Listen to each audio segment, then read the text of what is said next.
கல்யாண வீட்டில் எதையா பேசணும், ஆண்டவரை தான் பேச சொன்னார். இதுதான் முக்கியம். இயேசுவை நேசிக்கிறோம், விசுவாசிக்கிறோம், பக்தியா இருக்கிறோம், காணிக்கை கொடுக்கிறோம், மிஷனரி தாங்குறோம், ஆலயம் கட்டுகிறோம், அதெல்லாம் இருக்கட்டும். ரட்சிப்பின் வஸ்திரத்தை தரிக்காதவர்கள் மணவாளனை சந்திக்க முடியாது. உங்களை குறித்து ஆண்டவர் பேச விரும்புகிறார். வெறும் பக்தியோடு வாழ்வது அல்ல, பேருக்காக கிறிஸ்தவளாய் வாழுவது அல்ல, அனுபவத்தோடு வாழுவது.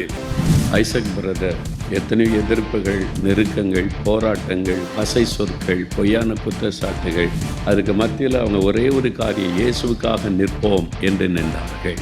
அதனால இன்றைக்கு தேவன் அவளை கனப்படுத்தி இருக்கிறார்.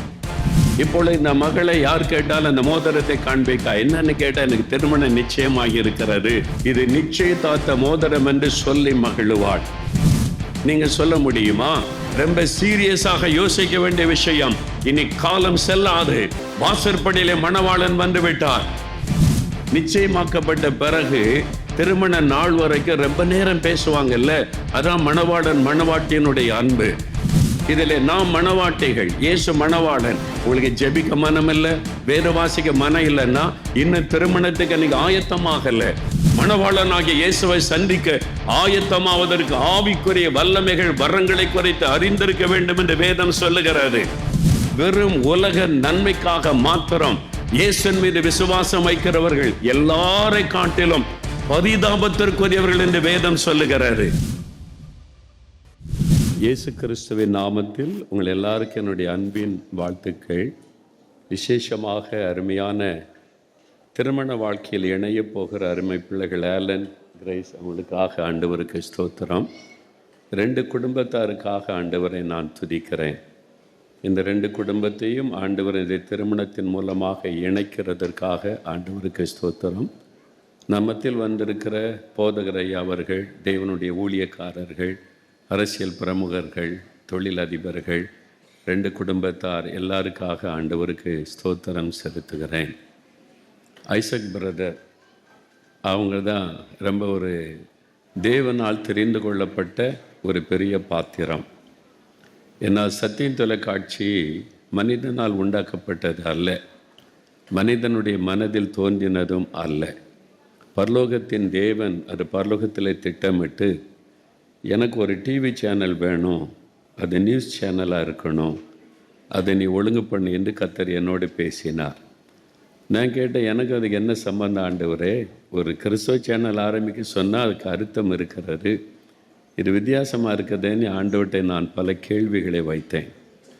ஆண்டவர் சொன்னார், கடைசி காலத்தில், உலகத்தின் முடிவு கால எழுப்புதல் காலத்தில் என்னுடைய செய்திகளை மக்களுக்குள்ளே கொண்டு போவதற்கு எனக்கு ஒரு டிவி சேனல் வேணும். கிறிஸ்தவ சேனல் வெறும் கிறிஸ்தவ நிகழ்ச்சிகள் தான் வரும், அது அல்ல. வித்தியாசமாய் எழுப்புதல் காலத்தில் திரள் கூட்ட மக்கள் ரட்சிக்கப்பட்டு என்னை பின்பற்றுவாங்க. அப்போ ஏராளமான கோடிக்கணக்கான மக்களின் பிள்ளைகளாய் மாறும்போது அவங்க எந்த செய்தியை கேட்பாங்க? உலகத்தில் உண்மையான மெய்யான செய்திகள் என் மக்களுக்கு போகணும், எழுப்புதல் செய்தியும் வருகையின் செய்தியும் மக்களுக்கு போகணும், அதுக்கு இந்த சேனல் வேண்டும் என்று கேட்டார். நான் ரொம்ப பயந்தேன், அது எப்படி என்னால் செய்ய முடியும்னு. அப்போ அது நான் சொன்னேன், அது ஒரு பிஸ்னஸ் ஆச்சு ஆண்டவரே, நான் ஒரு ஊழியக்காரன் எப்படி செய்ய முடியும்? நீ அதை பொறுப்படுத்த ஆரம்பித்து தகுதியான ஒரு நபரை காண்பிப்பை அவங்கள்ட்ட ஒப்படைச்சிரு, அவங்க அதை செய்வார்கள். ஆனால் அதை ஆரம்பித்து வைக்க வேண்டியது உன்னுடைய பொறுப்பு என்று பேசினார். அதற்காக மாவட்டமாக போய் ஆரம்ப காலத்தில் நடந்ததெல்லாம் தெரியும். ஆனால் பெரிய சிரமங்கள், நிறைய போராட்டங்கள். ஆரம்பித்த பிறகும் இதை நடத்த முடியுமா? சிலர் என்று சொன்னாங்க, இதை நடத்த முடியாது பிரதர், நீங்கள் கிறிஸ்துவ இயேசுடிக்கிற சேனலை மாற்றிருங்கலாம் சொன்னாங்க. நான் சொன்னேன், கர்த்தர் சொல்லாத ஒன்று செய்ய முடியாது, ஆண்டவர் என்ன சொன்னாரோ அப்படி அதை செய்யப்பட வேண்டும் என்பதாக முடியாது என்று சொல்லிவிட்டேன். அந்த சமயத்தில் நிறைய தடுமாற்றம், கூட இருந்தவங்களாம் சொல்லிட்டாங்க நடத்த முடியாது என்று. நான் ரொம்ப ஜெபம் பண்ணேன், நீங்கள் தானே சொன்னீங்க, நீங்கள் சொன்னது தானே நான் செய்திருக்கிறேன், அப்போ ஆள் கொண்டு வாங்கன்னு சொல்லி. அதுக்கு முன்னால் ஐசக் பிரதர் எனக்கு அதிகமாக தெரியாது. அந்த சமயத்தில் ஐசக் பிரதர் கர்த்தர் உள்ளே கொண்டு வந்தார். அவங்க சொன்னாங்க, அண்ணா இது கர்த்தருடைய காரியம், நான் செய்கிறேன், நான் ஒரு பொறுப்படுத்தி செய்கிறேன், எனக்கு 6 மாதம் டைம் கொடுங்க, நான் என்ன செய்கிறேன்னு பாருங்கன்னு சொல்லி அவர்கள் வந்தார்கள். தேவன் அவருடைய கரத்திலே பொறுப்பை கொடுத்தார். அதுக்கு முன்னால் சிலர் பொறுப்படுத்தி செஞ்செல்லாம் பார்த்தாங்க, முடியலை. சரியான நபர் வரும் வரைக்கும் காத்திருக்க வேண்டியது ஆயிற்று. ஐசக் பிரதர் வந்து பொறுப்படுத்த உடனே அதில் எத்தனையோ போராட்ட நெருக்கம் வந்தபோது சொன்னாங்க, அவங்க ஒரே ஒரு வார்த்தை சொன்னானே, கர்த்தர் சொல்லி இருக்கிறார், கர்த்தருடைய காரியத்தை செஞ்சிருவோம் சொல்லி எத்தனையோ எதிர்ப்புகள், நெருக்கங்கள், போராட்டங்கள், வசை சொற்கள், பொய்யான குற்றச்சாட்டுகள், அதுக்கு மத்தியில் அவங்க ஒரே ஒரு காரியம், இயேசுவுக்காக நிற்போம் என்று நின்றார்கள். அதனால் இன்றைக்கு தேவன் அவளை கனப்படுத்தி இருக்கிறார். தேவனுக்காக நிற்கிற மனிதர்களை தேவன் கனப்படுத்துவார். பணம் சம்பாதிக்கணும் நோக்கம் அவங்களுக்கு இல்லை, இதில் எனக்கு என்ன லாபம் கிடைக்குன்னு நோக்கம் இல்லை. தன்னுடைய சொந்த பணத்தை செலவு பண்ணி சத்யன் டிவியை டெவலப் பண்ணுவதற்கு அவங்க செய்கிற காரியம் எனக்கு தெரியும். எல்லாரும் ஒதுங்கின பொழுதிலும் இல்லை, கர்த்தருக்காக செய்வோம் என்று நின்றது எனக்கு தெரியும். அதனால் கர்த்தருக்காக தன்னை அர்ப்பணித்து நின்ற ஒரு தேவ மனிதரை தேவன் உயர்த்துகிறவர் என்பதற்கு இவர்களும் இந்த குடும்பமும் சாட்சி. அதனால் சொல்லுகிறேன், நீங்கள் என்ன பிஸ்னஸ் பண்ணாலும், என்ன வருமானம் வந்தாலும், இயேசுவுக்காக என்ன செய்கிறீங்க, அதில் வைராக்கியமாக நின்றீங்கன்னா கர்த்தர் உங்களை கனப்படுத்துவார். மற்றபடி உலக பணம், செல்வங்கள் எல்லாரும் சம்பாதிக்கிறாங்க. உலகத்தில் இந்தியாவில் பெரிய பெரிய பணக்காரங்க சம்பாதிக்கிறாங்க. அதுவல்ல, இயேசுவுக்காக இயேசுவுக்காக இயேசுவுக்காக அந்த சிந்தையோடு இருந்தால் கர்த்தர் உங்களை கனப்படுத்தி மேன்மை. அப்படிப்பட்ட பலர் இங்கே இருக்கிறீங்க. பிஸ்னஸ் செய்தாலும் இயேசுவுக்கென்று வாழ்ந்து கர்த்தருக்காக நிற்கிற பல குடும்பங்கள் எனக்கு தெரியும். கர்த்தர் உங்களை மேன்மையாய் வைத்திருக்கிறார். அதனுடைய ஆசீர்வாதம் தான் நீதிமானுடைய சந்ததி ஆசீர்வதிக்கப்படும். இந்த மகனை கர்த்தர் ஆசீர்வதித்து இன்றைக்கி ஒரு நல்ல ஒரு வாழ்க்கை துணை மகனுக்கு தந்திருக்கிறார். ஒரு சாட்சியாக இன்றைக்கி நிறைய பெற்றோருக்கு பிரச்சனையே பிள்ளைகள் தான். ஆனால் இன்றைக்கி பிள்ளைகள் குறித்து ஒரு ஆசீர்வாதமான சந்தோஷமான ஒரு செய்தியை கேள்விப்பட வைத்திருப்பதே இந்த குடும்பத்துக்கு தேவன் கொடுத்த ஒரு பெரிய ஆசீர்வாதம். ஆலன் இப்படின்னா ஆல்வின், ஆல்வின் அவனை குறித்து நான் பார்க்கும்போது நிறைய பேர் பாட்டு பாடுறாங்க, எல்லோரையும் டான்ஸ் ஆட வைக்கிறாங்க, எல்லோரையும் கைத்தட்ட வைக்கிறாங்க, விசில் அடிக்க வைக்கிறாங்க. அதெல்லாம் உண்மையான ஆராதனை. கர்த்தருடைய பிரசனத்தில் மெய்மருந்து ஆராதிக்கிறது உண்மையான ஆராதனை. நான் ஆல்வினுக்குள்ளே பார்த்தது, அவன் பாடும்போது எல்லோரும் கைத்தட்டுறாங்களா, விசில் அடிக்கிறாங்களா, சந்தோஷப்படுறான்னு பார்ப்பதில்லை. அவன் கண்ணை மூடி ஆண்டவரை நினைத்து பாடுகிற அந்த பாடல், இதுதான் தேவனுக்கு பிரியமான ஆராதனை. நான் அதை பார்த்து அவன் மேலே ஒரு அபிஷேகம், அந்த அனாயிண்டிங், அதாவது ஒர்ஷிப் அனாயிண்டிங், கர்த்தர் அதை கொடுத்திருக்கிறதற்காக ஸ்தோத்திரம். அதுவே உங்களுக்கு பெரிய ஆசீர்வாதம். ஒரு பிள்ளைகள் சந்ததி, அதான் மிகப்பெரிய ஆசீர்வாதம். தேவன் அந்த ஆசீர்வாதத்தை ஐசக் பிரதருக்கு, அன்பு சகோதரிக்கு, இந்த குடும்பத்திற்கு தந்திருக்கிறார். ஆண்டவருக்கு ரொம்ப சந்தோஷம், ஆண்டவருக்கு ஸ்தோத்திரம். சரி, இந்த நாளில் இந்த சமயத்தில் அருமையான 2 பிள்ளைகள் கர்த்தரை நேசிக்கிற குடும்பம் இணைக்கப்பட்டிருக்கிறாங்க. இதில் என்ன விசேஷம் என்று சொன்னால், வேத புஸ்தகத்தில் சொல்லப்பட்டிருக்கிறது நிச்சயதார்த்தத்தை குறித்து. அதனால் இன்றைக்கு இவங்களை வாழ்த்தி வசனம் சொல்லப்பட்டு ஆசீர்வாதம்லாம் சொல்லிட்டாங்க. பிள்ளைகளை ஆசீர்வதிப்பார். உங்களை குறித்து ஆண்டவர் பேச விரும்புகிறார். இந்த நிச்சயதார்த்தத்தில் பங்கு பெறுகிற ஒவ்வொருவரை குறித்து ஆண்டவர் இன்றைக்கு பேச விரும்புகிறார். நான் ஜெபித்த போது உங்களுக்கான செய்தி தான் ஆண்டவர் எனக்கு கொடுத்தார். பிள்ளைகளை ஆசீர்வதிக்க ஊழியர்கள் வந்து வசனம் சொல்லிட்டாங்க, ஆசீர்வதிச்சிட்டாங்க. இதில் பங்கு பெறுகிற உங்களை குறித்து என்ன ரொம்ப முக்கியமான காரியம் 10 நிமிஷத்துக்குள்ளே சொல்லி முடிச்சிடுறேன். உங்களுடைய எதிர்காலத்தை குறித்த காரியம், உங்களுடைய வருங்காலத்தை குறித்த காரியம் நீங்கள் கவனமாக கேட்டு இன்றைக்கி ஒரு தீர்மானம் எடுத்தால் நீங்கள் ஆசீர்வதிக்கப்பட்டவர்கள். அதனால் கர்த்தர் உங்களோடு கூட இன்றைக்கி பேச விரும்புகிறார். நிச்சயதார்த்தம் என்பது என்ன? இந்த மணமகனுக்கு இந்த மணமகள் என்று நிச்சயிக்கப்படுகிற ஒரு காரியம். மணமகன், இந்த நிச்சயதார்த்தம் எதை குறிக்கிறது? மணவாளனாகிய இயேசு கிறிஸ்துவும் மணவாட்டியாக அவருடைய பிள்ளைகள் நிச்சயிக்கப்படுவதையும் குறிக்கிற ஒரு விஷயம். இதை குறித்து வேத புஸ்தகத்தில் தெளிவாய் சொல்லப்படுகிறாரு. இயேசு நம்முடைய மணவாளன். மத்தேயு 25:6 இயேசு திரும்ப வரும்பொழுது மணவாளனாய் வரப்போகிறார். ஒரு மணவாளனாய், எதற்கு? மணவாட்டியை சந்திக்க. அவர் மணவாட்டி என்று சொன்னால் இந்த உலக பிரகாரமான இந்த திருமண காரியம் ஆவிக்குரிய காரியத்தில் சொல்லப்படுவது ரட்சிக்கப்பட்ட தேவ பிள்ளைகள் மணவாட்டிகள். அவர்களை சந்திக்க மணவாளனாக இயேசு வரப்போகிறார் என்று வேத புஸ்தகம் சொல்லுகிறாரு. திருமணத்தை குறித்து வெளிப்படுத்தின விசேஷம் 19ஆம் அதிகாரம் 7ஆம் வசனத்திலே ஆட்டுக்குட்டியானவரின் கல்யாண விருந்து ஆயத்தம் செய்யப்பட்டு விட்டது. ஒன்றை தெளிவாக அறிந்து கொள்ளுங்க, இனி ரொம்ப காலம் கிடையாது. அவருடைய வருகை, மணவாளனாகி இயேசு வரப்போவது மிக மிக மிக மிக சமீபமாகிவிட்டது. இயேசு சொன்ன அடையாளம் எல்லாம் யுத்தங்களின் செய்திகள், பூமி அதிர்ச்சிகள், கொள்ளை நோய்கள், பஞ்சங்கள் எல்லாம் உலகம் முழுவதும் பரவி கொண்டு இருக்கிறது. இன்னும் பெரிய ஆபத்துகள் இந்த உலகத்தில் சூழ்ந்து வரப்போகிறது. ஏன்? மணவாளனாகி இயேசு வருகிற சமயம் சமீபித்து விட்டது. ஆட்டுக்குட்டியானவரின் கல்யாண விருந்து, திருமண விருந்துன்னு சொல்லப்படுகிறாரு. மணவாளனாகிய இயேசுவோடு கூட மணவாட்டியாக இணைக்கப்படுகிற நாள் தான் திருமண நாள். இன்றைக்கு ஆலனுக்கு மகள் கிரேஸுக்கும் திருமணம் நிச்சயிக்கப்படுகிறாரு. ஆனால் இன்னொரு நாள் திருமண நாள் வருகிறாரு. அந்த திருமண நாளுக்காக அந்த 2 பேரும் காத்திருப்பார்கள். இப்போ 2 பேரும் அதற்கு காத்திருக்கிறதற்கு இன்றைக்கு அர்ப்பணித்திருக்கிறார்கள். அதே மாதிரி மணவாளனாகி இயேசு வரப்போகிறார். அந்த கல்யாணம் விருந்து ஆயத்தம் செய்யப்பட்டு இருக்கிறது. ஆட்டுக்குட்டியானவரின் கல்யாண விருந்திலே பங்கு பெறுகள் பாக்கியவான்கள் என்று வெளிப்படுத்தல் 19:9 நம்ம வாசிக்கிறோம். அப்போ ஆண்டவருடைய வார்த்தை சொல்கிறது, அந்த ஆட்டுக்குட்டியானவரின் கல்யாணம், மணவாளனாகி இயேசு வரும்போது நீங்கள் அவரை சந்திக்க ஆயத்தமா? நீங்கள் அவரை சந்திக்க ரெடியா இருக்கிறீங்களா? அவர் சீக்கிரம் வரப்போகிறார். அந்த மணவாளனை சந்திக்க நீங்கள் ஆயத்தமா? இன்றைக்கு அதை சிந்திக்க வேண்டிய ஒரு காரியம். இந்த நிச்சயதார்த்தை குறித்து பவுலப்போஸ்தலன் அழகான ஒரு காரியம் சொல்லுகிறார். 2 கொரிந்தியர் 11ஆம் அதிகாரம் 2ஆம் வசனத்தில், நான் உங்களை கற்புள்ள கன்னிகையாக கிறிஸ்து என்னும் ஒரே புருஷனுக்கு ஒப்பு கொடுக்க நியமித்தபடியால் உங்களுக்காக தேவ வைராக்கியம் கொண்டிருக்கிறேன். பவுல் சொல்லுகிறார், விசுவாசிகளை பார்த்து, மணவாளனாகிய இயேசு அவருக்கு உங்களை மணவாட்டியாக, கற்புள்ள கன்னிகையான மணவாட்டியாக உங்களை ஒப்பு கொடுத்து நியமித்திருக்கிறேன், நிச்சயம் பண்ணி இருக்கிறேன். நீங்கள் இயேசுவோட நிச்சயதார்த்தம் பண்ணி இருக்கிறீங்களா? மணவாளனாகிய இயேசுவோடு கூட உங்களுக்கு நிச்சயதார்த்தம் நடந்திருக்கிறதா? இன்றைக்கு யோசிங்க. நிச்சயம் பண்ணாதபடி திருமணத்துக்குள்ளே பிரவேசிக்க முடியாது. இந்த நிச்சயதார்த்தத்தில் சில பொருட்கள் கொண்டு வந்தாங்க. அதிலிருந்து ஆவிக்குரிய சத்தியத்தை உங்களுக்கு விளக்கி சொல்ல ஆண்டவர் என்னை ஏவினார். 4 காரியம். முதலாவது வஸ்திரம். முதலாவது, இந்த மகளுக்கு இன்றைக்கு என்ன வஸ்திரம் தரிக்கப்பட்டிருக்கிறது? மணவாளன் கொடுத்த வஸ்திரம் தரிப்பிக்கப்பட்டிருக்கிறது. அதுக்காக நம்ம 3/4 மணி நேரம் காத்திருந்தோம்.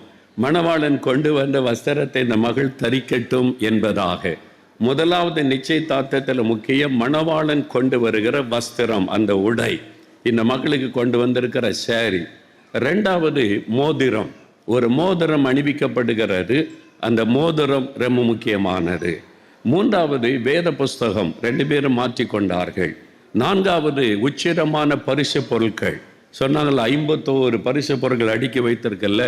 இது எதை குறிக்கிறது? இதெல்லாம் வேதத்தில் எழுதப்பட்டு இருக்கிறது. திருமண சம்பந்தப்பட்டது. மணவாளனாகிய இயேசுவோட மணவாட்டியாக நீங்கள் நிச்சயிக்கப்பட்டிருந்தால் இதை குறித்து தெளிவு நமக்கு அவசியம். முதலாவது வஸ்திரம். நீங்கள் மணவாளன் வரும்போது ஒரு வஸ்திரம் கொண்டு வந்து, இந்த மகள் முதல்ல உடுத்திருந்த வஸ்திரமே ரொம்ப அழகாக தான் இருந்தது இல்லை? ஆனால் ஏன் இந்த வஸ்திரத்தை மாற்றினாங்க?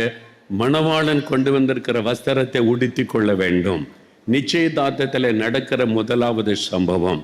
வேத புஸ்தகத்தில் ஏசாயா 61ஆம் அதிகாரம் 10ஆம் வசனம் சொல்லுகிறாரு, அவர் எனக்கு ரட்சிப்பின் வஸ்திரத்தை உடுத்தி நீதியின் சால்வையை தரிப்பித்தார். ரட்சிப்பின் வஸ்திரம். மணவாட்டி ரட்சிப்பின் வஸ்திரம் தரித்தவர்கள் தான் மணவாளனை சந்திக்க ஆயத்தமான மணவாட்டி. நீங்கள் ரட்சிப்பின் வஸ்திரம் தரித்திருக்கிறீங்களா? வஸ்திரத்தை நீங்கள் பெற்றிருக்கிறீங்களா? ரட்சிப்பு என்ற அனுபவத்தை பெற்றிருக்கிறீங்களா? பக்தியோடு இருக்கிறது நல்லது. இயேசுவை நேசிக்கிறோம், விசுவாசிக்கிறோம், பக்தியாக இருக்கிறோம், காணிக்கை கொடுக்கிறோம், மிஷனரி தாங்குகிறோம், ஆலயம் கட்டுகிறோம், அதெல்லாம் இருக்கட்டும். ரட்சிப்பின் வஸ்திரத்தை தரிக்காதவர்கள் மணவாளனை சந்திக்க முடியாது.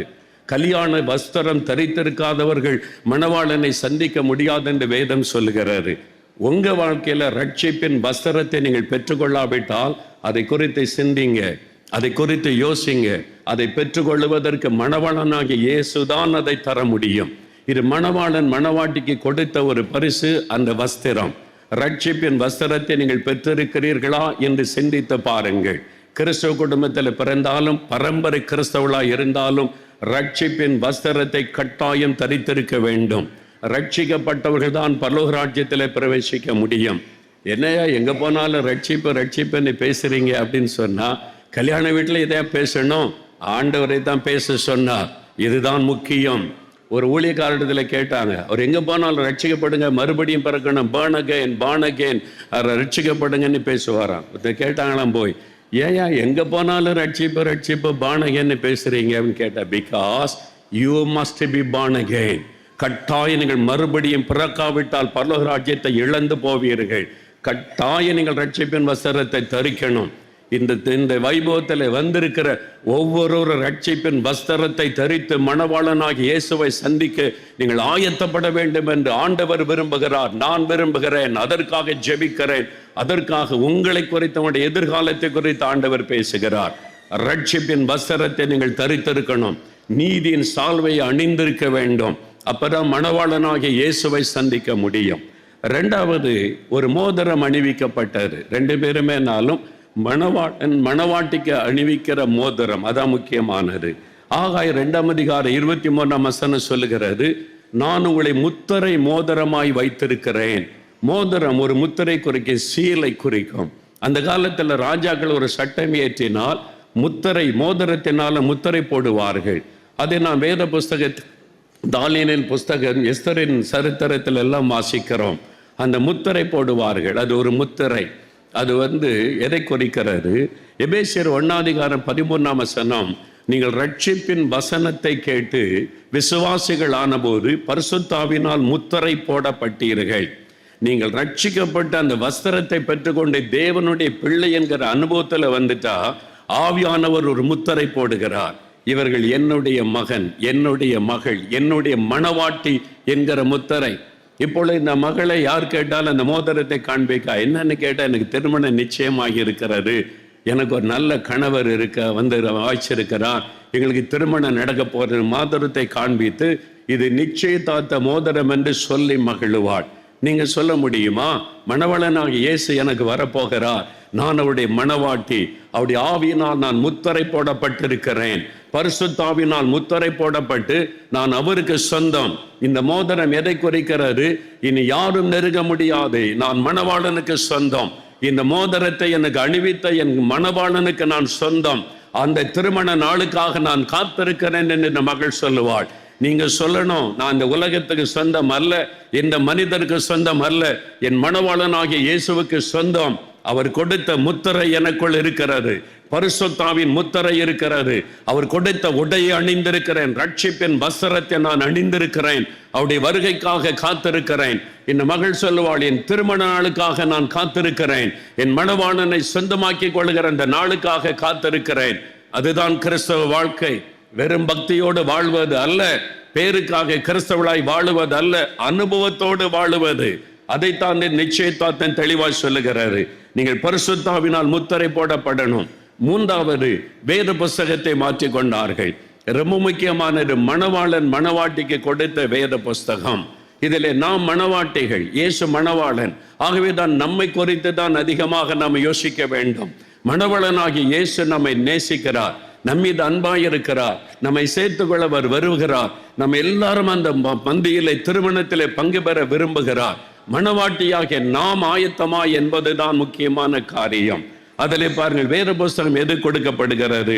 ஜெபம் பண்ணும் போது நாம் ஆண்டவரோடு பேசுகிறோம். வேத வாசிக்கும் போது நம் மணவாளனாகிய இயேசு அதன் மூலமாய் நம்மோடு பேசுகிறார். என் மணவாளன் என்னோடு பேச வேண்டும், என் மணவாளனாகிய இயேசு என்னோடு பேச வேண்டும். அதற்கு இந்த வேத புஸ்தகம், அது ஆண்டவர் மணவாளன் நமக்கு எழுதி கொடுத்த அற்புதமான புஸ்தகம்.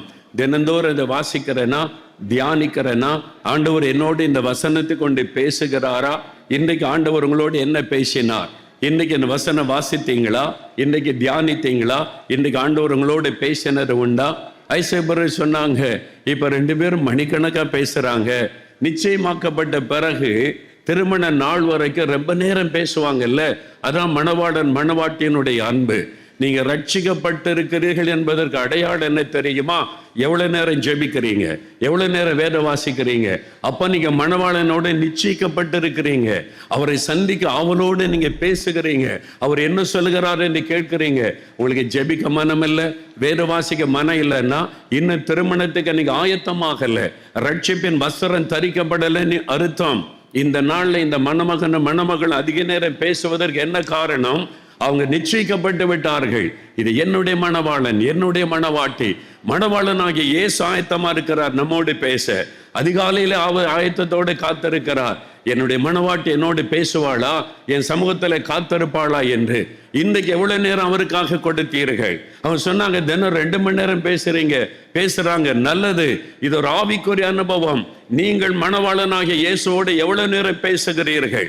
தினந்தோறும் எவ்வளவு நேரம் பேசுகிறீர்கள்? இன்றைக்கு எவ்வளவு நேரம் பேசினீர்கள்? அவர் உங்களோடு பேசுவதற்கு இடம் கொடுத்தீர்களா? வேத வசனத்தை கொண்டு ஆண்டவர் உங்களோடு பேசினாரா? நீங்க யோசித்து பாருங்கள். ரொம்ப சீரியஸாக யோசிக்க வேண்டிய விஷயம். இனி காலம் செல்லாது. வாசற்படியிலே மணவாளன் வந்து விட்டார். இனிமேல் நாட்கள் செல்லாதபடினால் தேவன் நம்மோடு கூட வற்புறுத்தி பேசுகிறார். இந்த நாளில யோசிங்க, இந்த நாளில் அதை குறித்து சிந்திங்க. முக்கியமான காரியம்.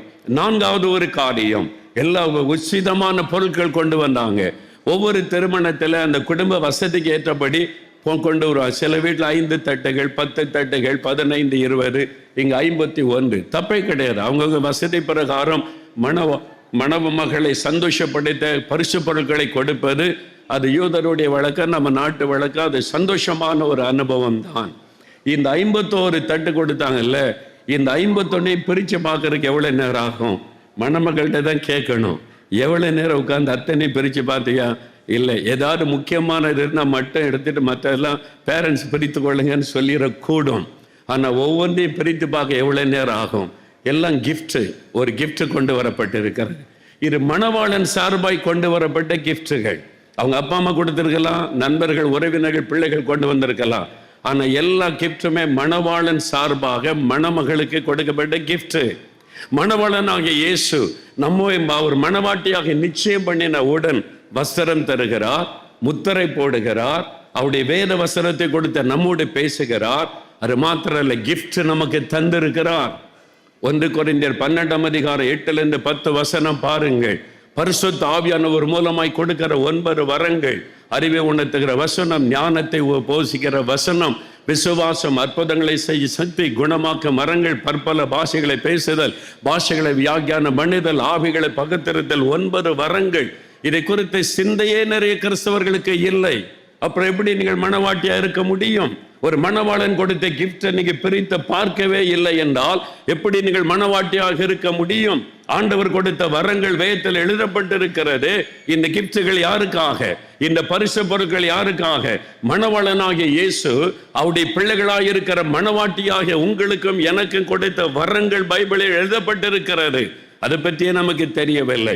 வெறும் உலக காரியத்துக்கு ஜெபிக்கிறோம். பணம் வேணும், பதில் வேணும், ஜெயம் வேணும், பிசினஸ்ல செழிக்கணும், பெருசாகணும், அதெல்லாம் ஆண்டவர் தருவார். வெறும் உலக நன்மைக்காக மாத்திரம் இயேசுவின் மீது விசுவாசம் வைக்கிறவர்கள் எல்லாரை காட்டிலும் பரிதாபத்திற்குரியவர்கள் என்று வேதம் சொல்லுகிறாரு. வெறும் உலக காரியத்திற்காக இயேசுவை பின்பற்ற கூடாது. வெறும் வியாபாரம் செழிப்பவும் படிப்பில் ஆசீர்வதிக்கப்படும் வெற்றி பெறுவதற்காக மாத்திரம் அல்ல, மணவாளனாகிய இயேசுவை சந்திக்க ஆயத்தமாவதற்கு ஆவிக்குரிய வல்லமைகள், வரங்களை குறித்து அறிந்திருக்க வேண்டும் என்று வேதம் சொல்லுகிறது. இது ஊழியக்காரர்கள் மாத்திரமல்ல, மணவாட்டிகளுக்கு, ரட்சிக்கப்பட்ட ஒவ்வொருவருக்கும் தேவன் வைத்திருக்கிற கிஃப்ட், பரிசு பொருட்கள் வேதத்தில் எழுதப்பட்டிருக்கிறது.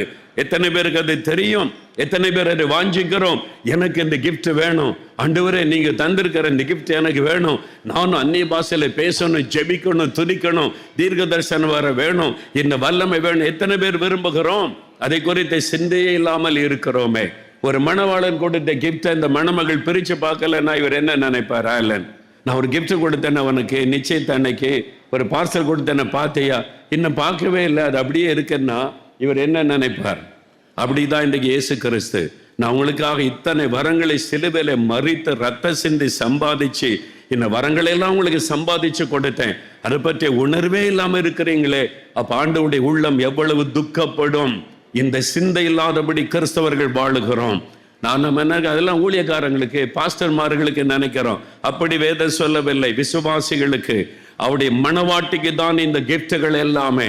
நாம் எல்லாருக்கும் உரியது. இந்த நாளிலாவது மனம் திரும்பி வேத வசனத்தில் சொல்லப்பட்ட மனவாட்டியாக நம்ம மாற வேண்டும் என்று ஆண்டவர் இயேசு விரும்புகிறார். அதே சமயத்தில் இந்த மனவாட்டியும் மணவாளனுக்கு கிஃப்ட் கொடுத்தாங்க இல்ல, மணவாட்டியும் மணமகனுக்கு ஒரு கிஃப்ட் கொடுத்தாங்க.